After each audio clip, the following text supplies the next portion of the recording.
Assalamualaikum warahmatullahi wabarakatuh. Halo semuanya, perkenalkan nama saya Zafiratul Ahda dengan NIM A321240068. Saya dari Program Studi Pendidikan Pancasila dan Kewarganegaraan, Fakultas Keguruan dan Ilmu Pendidikan, jurusan Ilmu Pengetahuan Sosial, Universitas Tadulako Angkatan 2024. Pada video kali ini saya akan membahas resume saya yang berjudul Kelompok Sosial di Indonesia dan Stratifikasi Masyarakat Pedesaan dan Perkotaan.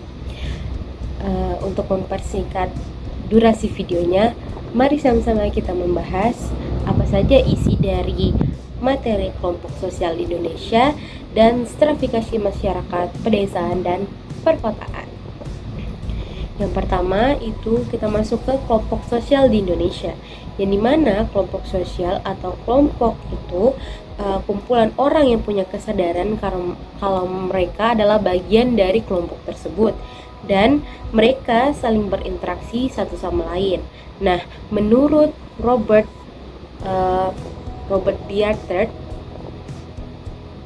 Biertert itu ada 4 jenis kelompok, yaitu kelompok status, kemasyarakatan, sosial, dan asosiasi.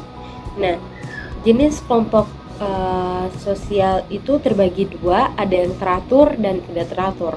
Kita bahas yang pertama, yaitu jenis kelompok sosial teratur, di mana beberapa sosiolog punya cara berbeda-beda untuk membagi kelompok ini.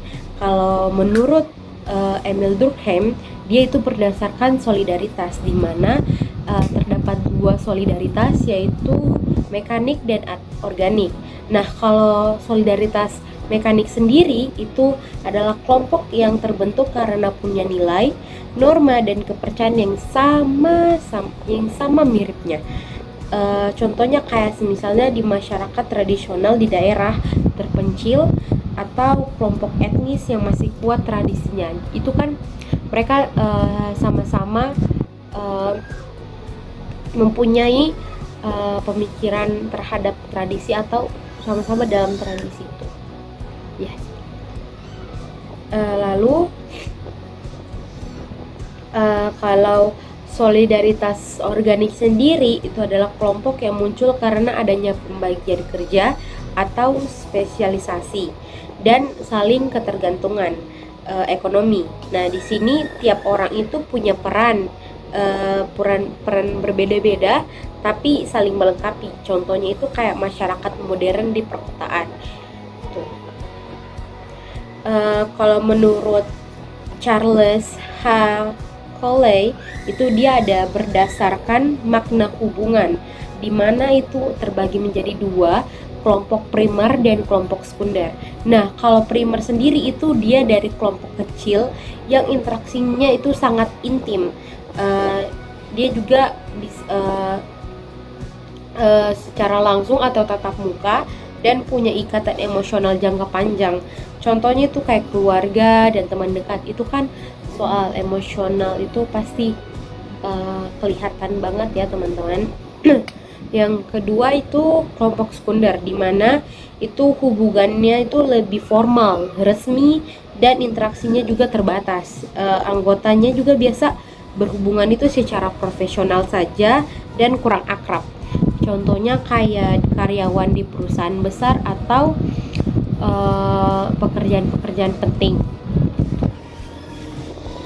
Terus kalau menurut Ferdinand Toni sendiri itu menurut ikatan anggota, berdasarkan ikatan anggota, karena dia terbagi menjadi dua juga, yaitu Gemeinschaft atau paguyuban dan Gesellschaft itu patembayan, dimana kalau yang Gemeinschaft atau paguyuban ini itu hubungannya itu sangat erat, intim, dan bersifat informal. Contohnya kayak keluarga, RT, komunitas hobinya yang sama, kayak supporter bola ataupun anak band indie.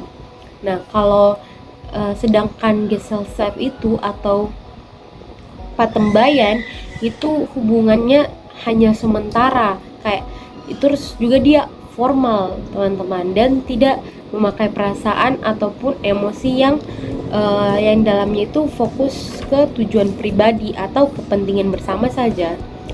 Nah, contohnya itu kayak OSIS atau kelompok kerja ataupun partai politik, itu kan formal ya teman-teman, karena kayak memiliki anggaran dari atasnya gitu loh. Terus kita masuk ke kelompok sosial yang tidak teratur.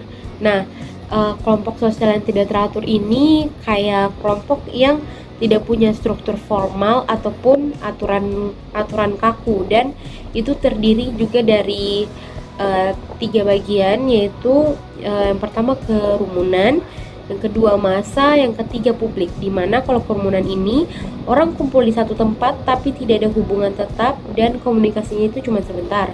Contohnya kayak penonton bioskop atau formal audience, orang pesta atau planet expressive group, ataupun orang antre atau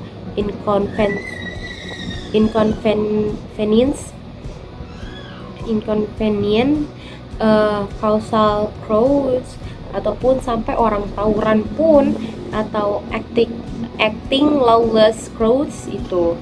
Yang kedua itu ada massa, di mana dia kayak kumpulan orang yang tidak saling mengenal atau bisa dibilang istilahnya itu anonim. Nah, di mana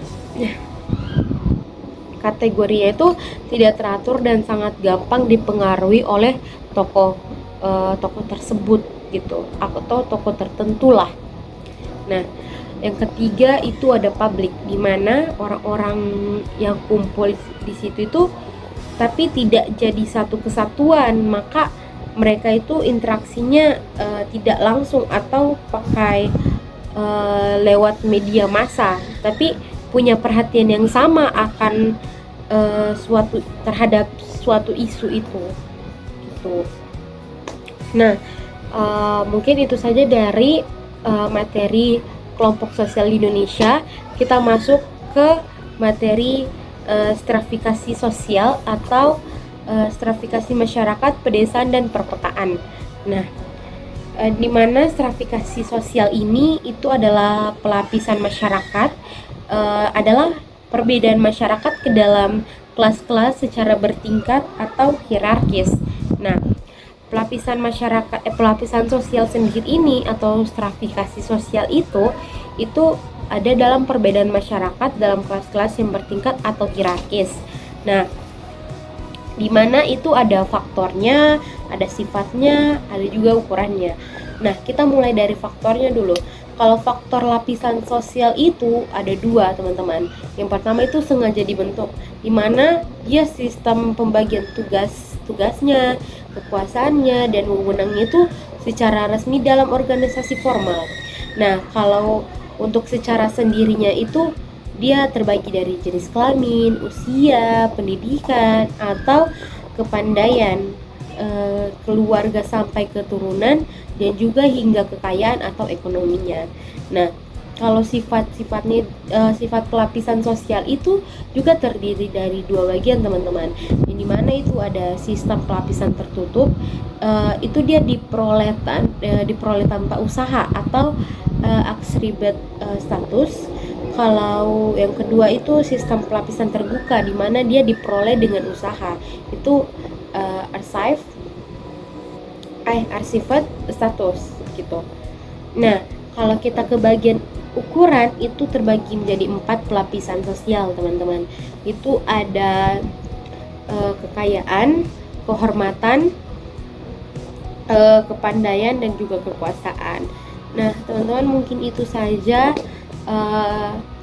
pembahasan materi dari saya tentang judul kelompok sosial di Indonesia dan stratifikasi masyarakat, pedesaan, dan perkotaan.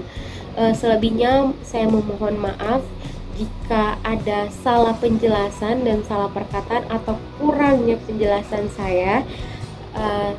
Kepada dosen pengampu saya, Bapak Dr. Hasdin SPD MPD, saya mengucapkan banyak terima kasih. Selebihnya saya memohon maaf apabila ada cara penyampaian saya yang salah, saya akhiri, saya pamit undur diri. Wabillahi taufiq walhidayah. Wassalamualaikum warahmatullahi wabarakatuh. Dan semuanya.